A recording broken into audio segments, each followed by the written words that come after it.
ትግላችን ከአብይ አህመድ ጨፍጫፊ ስርዓት ጋር ነው። በዚህም በስርዓቱ ላይ ከፍተኛ ኪሳራ ደርሰንበታል ሲል የአማራ ፋኖ ወሎ ቤት አማራ ጠቅላይ ግዛት እዝ የህዝብ ግንኙነት ኃላፊ አርበኛ ጌጥዬ ግዛው ተናገረ።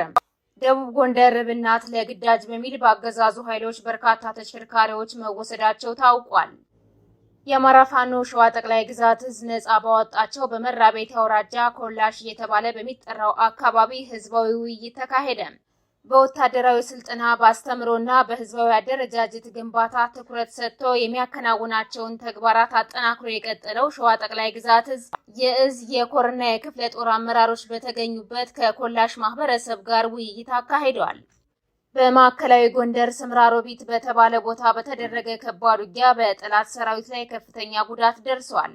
በትናንትናው ዕለት ከሰፈረበት ወታደራዊ ካምፕ በመነሳት እንቅስቃሴ ያደረገው ሰራዊቱ ስምራሮቢት በተባለ ቦታ የፋኖ ኃይሎች ባደረጉት የደፈጣ ውጊያ የአድማ ብተናና የሚሊሻ ኃይሎችን ጨምሮ ሰራዊቱ ሙትና ቁስለኛ ተደርጓል። አድማጭ ተመልካቾቻችን እነዚህንና ሌሎች ተጨማሪ መረጃዎችን ይዘናል።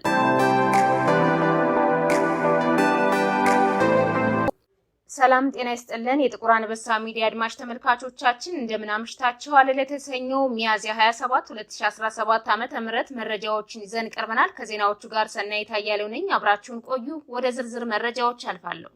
ትግላችን ከአብይ አህመድ ጨፍጫፊ ስርዓት ጋር ነው። በዚህም በስርዓቱ ላይ ከፍተኛ ኪሳራ ደርሰንበታል ሲል የአማራ ፋኖ ወሎ ቤት አማራ ጠቅላይ ግዛት እዝ የህዝብ ግንኙነት ኃላፊ አርበኛ ጌጥዬ ግዛው ተናገረ።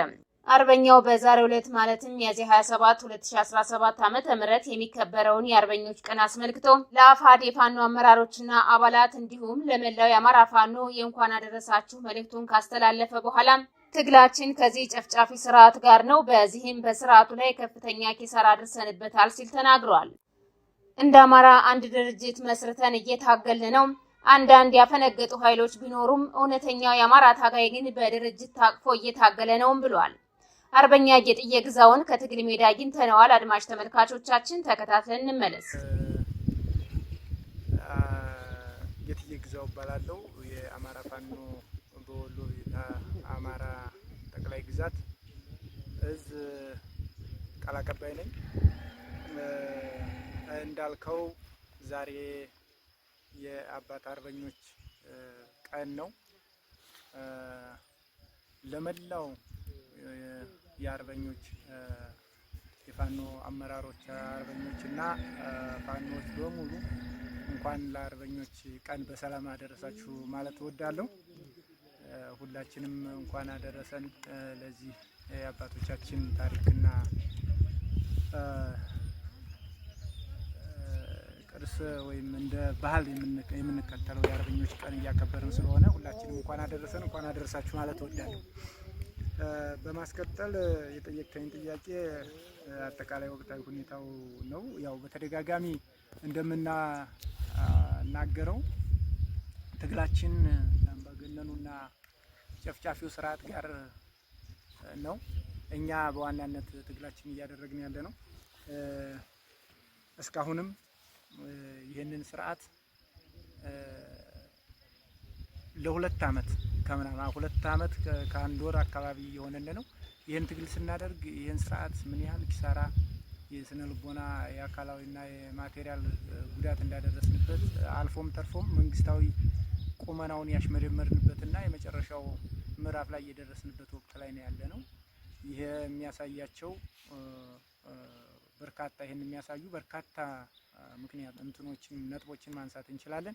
አንደኛው ትግላችን ከጀመርንበት ጊዜ ጀምሮ በየአካባቢው በተበታተነና በተበጣጠሰ መንገድ ነበረ። በየወረዳው በየቀበሌውና በየዞኑ የተደራጁ ፋኖዎች ጀግና የአማራ ልጆች የጀመሩትና ያቀጣጠሉት ትግል ነው። ይሄ ትግል አድጎ አሁን እዝ ክፍለ ጦር ኮር ሆኖ ከዛም አልፎ አሁን ምንድነው ድርጅት ሆኗል። እንደ አማራ ወጥ የሆነ አንድ ድርጅት ውስጥ ሆነናል ማለት ነውና አሞላ ጎደል ያልተካተቱና ያፈነገጡ ኃይሎች ቢኖሩም አብዛኛው እውነተኛ ታጋይ ግን በድርጅት ውስጥ ታቅፎ እየታገለ ያለበት ሁኔታ ነው ያለው። መንግስትም መንቀሳቀስ የማይችልበት የፈራረሰበት አማራ ክልል ውስጥ መንግስት አለ ለማለት የማያስደፍር ቁመና ላይ እንዲደርስ ያደረግንበት ትልቅ ትግል አድርገናል ማለት ነው እና አሁን ትግሉ እያደገ በመምጣቱ ወይም ደግሞ ትግሉ ያለበት ምዕራፍ ከፍ በማለቱ አንዳንድ ሁኔታዎች እየተከሰቱ ነው ያሉት። በተለይ እነዚህ አድፋጭ የሆኑ ኃይሎች መሰረታዊ ጥላት ወይም ዘላለማዊ ጥላት ብለው አማራን ፈርጀው በመንግስት ቁመናም ሀገር ሲመሩ የቆዩ በጫካ ውስጥም እድሜያቸውን የቆዩ ኃይሎች ያለ የሌለ ኃይላቸው ደቡብ ጎንደር እብናት ለግዳጅ በሚል በአገዛዙ ኃይሎች በርካታ ተሽከርካሪዎች መወሰዳቸው ታውቋል። የህዝብ ማመላለሻ ተሽከርካሪዎች በግዳጅ ከባለቤቶቻቸው ተነጥቀው የተወሰዱ ሲሆን ጠላት ወታደሮቹን ከቦታ ቦታ ለማመላለሻነትና እንዲሁም በግዳጅ አፈና እየተፈጸመባቸው ላሉ ወጣቶች ወደ ማሰልጠኛ ጣቢያ ለመውሰድ እየተጠቀመባቸው እንደሚገኝም ተጠቁሟል። የብልጽግና ጨፍጫፊ ኃይል በአራቱም የአማራ ጠቅላይ ግዛቶች ወጣቶችን በጅምላ በግዳጅ እያፈሰ ወደ ወታደራዊ ማሰልጠኛ እየወሰደ እንደሚገኝ ይታወቃል። በተመሳሳይ ወረራ የፈጸመው የብልጽግና ወታደር እብናት በርካታ የግለሰብ ንብረት የሆኑ የቁም እንስሳትን ዘርፎ ስለመውሰዱም ተነግሯል። በአብይ አህመድ ቅጥረኛ የሚሊሻና የአድማ ብተና መሪነት የሚንቀሳቀሰው ራሱን የሀገር መከላከያ ሰራዊት ብሎ የሚጠራው የጠላት ኃይል ከ170 በላይ የቁም እንስሳትን ዘርፎ ስለመውሰዱ ታውቋል። የአማራ ፋኖ ሸዋ ጠቅላይ ግዛት እዝ ነጻ ባወጣቸው በመራቤቴ አውራጃ ኮላሽ እየተባለ በሚጠራው አካባቢ ህዝባዊ ውይይት ተካሄደ።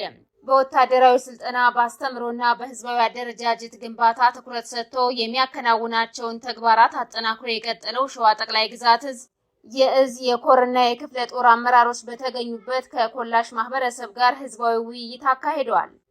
ተቋም ግንባታን ማዕከል አድርጎ የሚሰራው እዙ ወሳኝና ስትራቴጂክ የሆኑ ቀጠናዎችን በመቆጣጠር ህዝባዊ አደረጃጀቶችን በማዋቀር ህዝቡ ባለቤት የሚሆንበትን አስተዳደራዊ መዋቅር እየዘረጋ እንደሚገኝ ተነግሯል። የአማራ ፋኖ የትግል እድገት ደረጃ ተቋማዊነት ላይ መድረሱን ተከትሎ የአማራ ፋኖ ሸዋ ጠቅላይ ግዛት እዝ ነጻ አውጥቶ ከሚያስተዳድራቸው በርካታ ቀጠናዎች መካከል የመራቤቴ አውራጃ ኮላሽ የማህበረሰብ ክፍል ጋር ሰፊ ውይይት ተካሂደዋል። በነጻ ቀጠናው መራቤቴ አውራጃ ህዝባዊ አደረጃጀቶችን በማጠናከር ላይ የሚገኘው እዙ በመራቤቴ ወረዳ ካሉ 24 ቀበሌዎች ውስጥ 13 ቀበሌዎችን ጊዜያዊ ህዝባዊ አስተዳደር መስርቶ በማስተዳደር ላይ እንደሚገኝም አስታውቋል።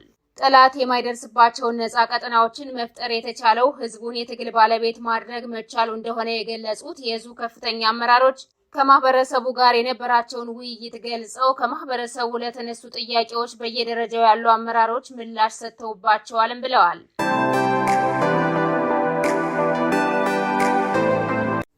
በማዕከላዊ ጎንደር ስምራሮቢት በተባለ ቦታ በተደረገ ከባድ ውጊያ ሰራዊቱ ከፍተኛ ጉዳት ደርሶበታል።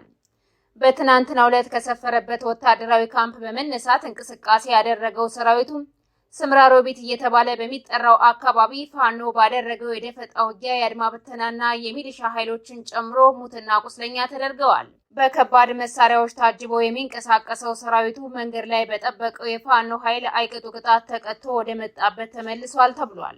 ጎንደር በሌሎች አካባቢዎችም ሰፊ ቀጠናዎችን የሸፈነ የጠላት ወታደራዊ እንቅስቃሴ እየተደረገ የሚገኝ ሲሆን ፋኖ የሚያደርገው ድንገተኛ ጥቃት ተጠናክሮ ቀጥሏል። በተመሳሳይ አርማጭሆ ሰንሰር እየተባለ በሚጠራው አካባቢ ከባድ ውጊያ ተካሂዷል። በዚህ ውጊያ በርካታ የፋኖ ብርጌዶች የተሳተፉ ሲሆን በዚህም በጠላት ሰራዊት ላይ ከፍተኛ ሰብአዊና ወታደራዊ ኪሳራ ደርሷል ተብሏል። በከባድ መሳሪያ የታገዘ ከባድ ውጊያ የከፈተው ሰራዊቱ በፋኖ በደረሰበት ማጥቃት በርካታ ኃይሉ የተደመሰሰ ሲሆን ከ42 በላይ የጠላት መገልገያ የጦር መሳሪያዎች በፋኖ ተማርከዋል ተብሏል።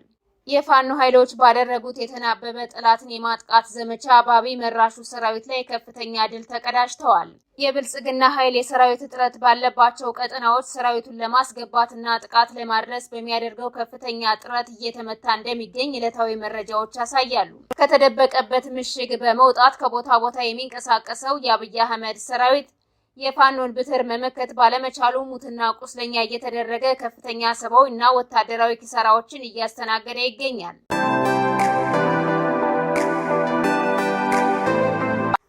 በተመሳሳይ ጎጃም በተለያዩ አካባቢዎች የሚደረገው የደፈጣ ጥቃት ተጠናክሮ ቀጥሏል። ምዕራብና ምስራቅ ጎጃም በተለያዩ አካባቢዎች ከጠላት ሰራዊት ጋር እየተካሄደ ያለው የደፈጣ ውጊያ ተጠናክሮ መቀጠሉን ወታደራዊ ምንጮቻችን ለሚዲያችን ተናግረዋል። በማህበረሰቡ ላይ መጠነ ሰፊ ጥቃቶችን እየፈጸመ የሚገኘው የብልጽግና ቅጥረኛ ሰራዊት ያልታጠቀው የማህበረሰብ ክፍል ላይ የሚፈጽመው ግፍ የቀጠለ ቢሆንም በፋኖ በኩል በሚደረገው ተጋድሎ ሰራዊቱ በየቀኑ ሽንፈቶችን እያስተናገደ እንደሚገኝ ተገልጿል። በባንዳነት ተሰልፈው ህዝባቸውን በሚወጉ የአድማ ብተናና የሚሊሻ ኃይሎች የሚመራው አብይ መራሹ የገዳይ ስብስብ በገባበት የውጊያ ቀጠና ሁሉ ከፍተኛ ሰብአዊና ወታደራዊ ኪሳራዎችን እያስተናገደ እንደሚገኝ ይታወቃል። ህጻናትን ጨምሮ ንጹሃኖችን በጅምላ እየገደለና እያሰረ የሚገኘው የአገዛዙ ተልዕኮ አስፈጻሚ ወታደር በርካታ ኃይሉ እየተደመሰሰበት እንዲሁም ምርኮኛና ቁስለኛ እየተደረገበት የሚገኝ ሲሆን አሁንም ትንኮሳውን ቀጥሏል የሚሉት ወታደራዊ ምንጮቻችን በተለይም ከሰሞኑ ኃይሉን ከቦታ ቦታ የማጓጓዝ ስራውን አጠናክሮ ቀጥሏል ብለዋል። በመሆኑም በዚህ እንቅስቃሴው የጠላት ኃይል ከባድ ጉዳት እያስተናገደ ከቡድን እስከ ነፍስ ወከፍ መሳሪያዎች እያስረከበ እንደሚገኝም ተገልጿል። ሽንፈት የገጠመው የብልጽግና ኃይል በተለይም ኃይሉ ክፉኛ በተመታበት ቀጠና ሌላ ተጨማሪ ኃይል ለማስገባትና ጥቃት ለማድረስ ከፍተኛ ጥረት እያደረገ ይገኛል።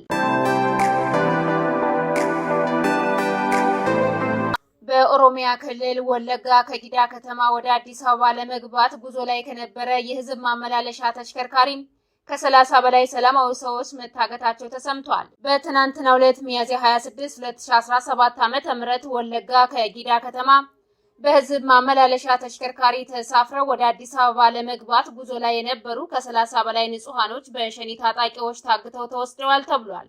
ታጣቂዎቹ እገታውን የፈጸሙት ጅቶ በተባለ ቦታ ስለመሆኑም ተጠቁሟል። በተመሳሳይ ከ3 ቀናት በፊት ስቦስሪ እየተባለ በሚጠራው አካባቢ በዚሁ ታጣቂ ቡድን 13 የአማራ ተወላጆች ታግተው ስለመወሰዳቸውም ተነግሯል። በኦሮሚያ ክልል በተለያዩ አካባቢዎች አማራ ተወላጆች እገታና ግድያ በየቀኑ እየተፈጸመባቸው እንደሚገኝ ይታወቃል። የተወደዳችሁና የተከበራችሁ አድማጭ ተመልካቾቻችን ለዛሬ ያዝንላችሁ መረጃዎች እነዚህን ይመስሉ ነበር። የዩቲዩብ ቻናላችንን ላይክ፣ ሼር፣ ሰብስክራይብ እንድታደርጉ በአክብሮት እንጠይቃለን።